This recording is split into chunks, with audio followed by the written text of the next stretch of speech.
A world after the end. Cities reduced to rubble. The government is gone.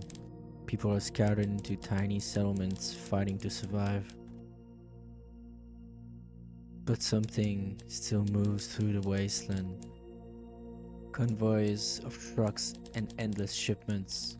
Machines that never sleep. They don't hate us. In fact, they don't even notice us.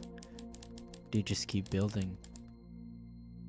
This is Autofac, a story Philip K. Dick wrote in 1955, and yet it feels like a prophecy of our own future.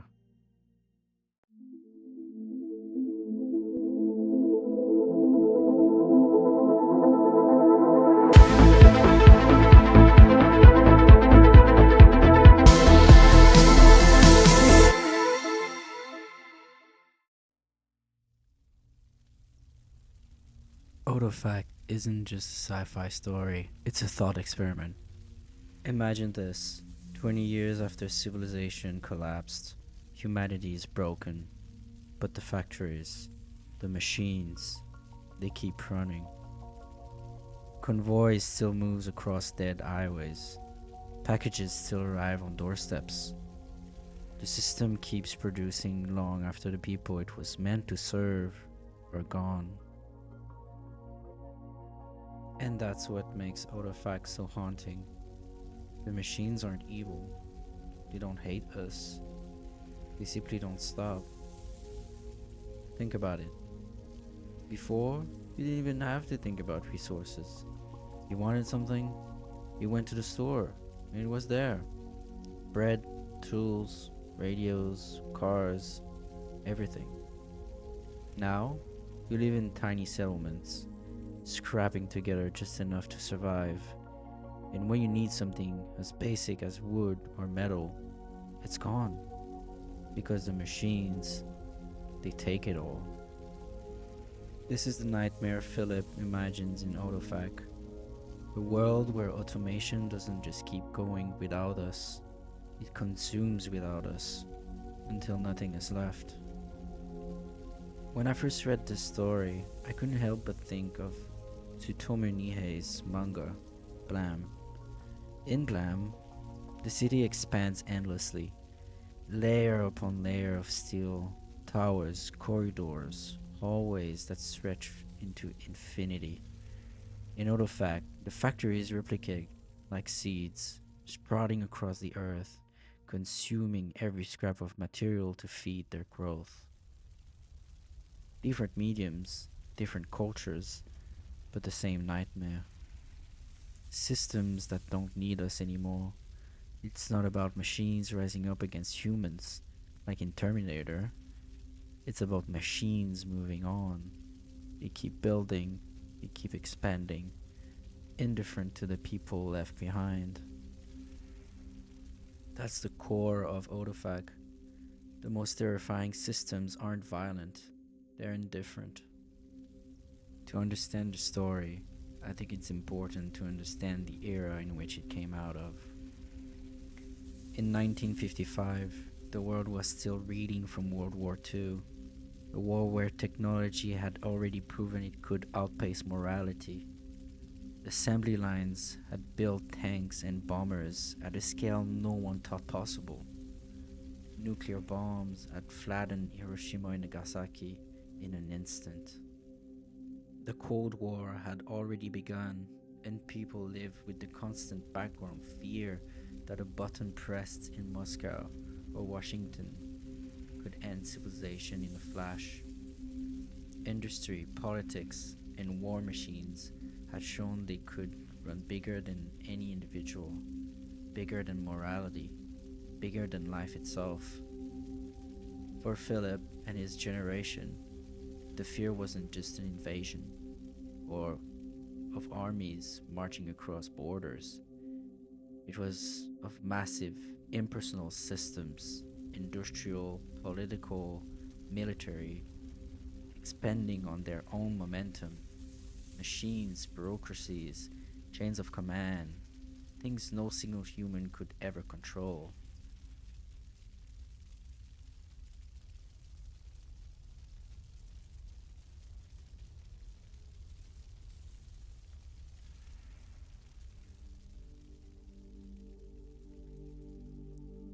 One of the characters says at some point, the network expands and consumes more natural resources all the time. Doesn't that sound familiar?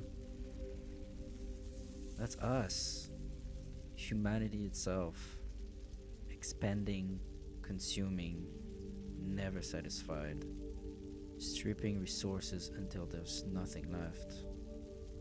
In that way, artifacts are a mirror. They're not villains, they're not monsters, they're just doing what they were built to do. And in that reflection, Philip is asking, are we really any different? Do we pay any notice to the damage we cause? To the ecosystems dying right before our eyes? Maybe individually we do, a few activists here and there. We don't eat too much meat, or we don't drive gas cars anymore.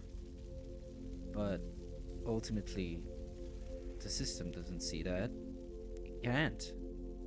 It wasn't built for that. And here's why the story feels so modern for me. We live surrounded by artifacts. Maybe not in the form of factories and machines crawling across the earth, but in supply chains that span the globe, in logistics systems that operate without pause, in algorithms that serves us what we want before we even know what that is. Think about streaming platforms. They don't care who you are. They don't hate you. They just keep recommending, keep feeding you, keep the conveyor belt moving. Think about AI content mills, fully automated channels uploading endless videos, AI written, AI voiced, AI edited, no human touch, no human thought, just a system designed to keep running.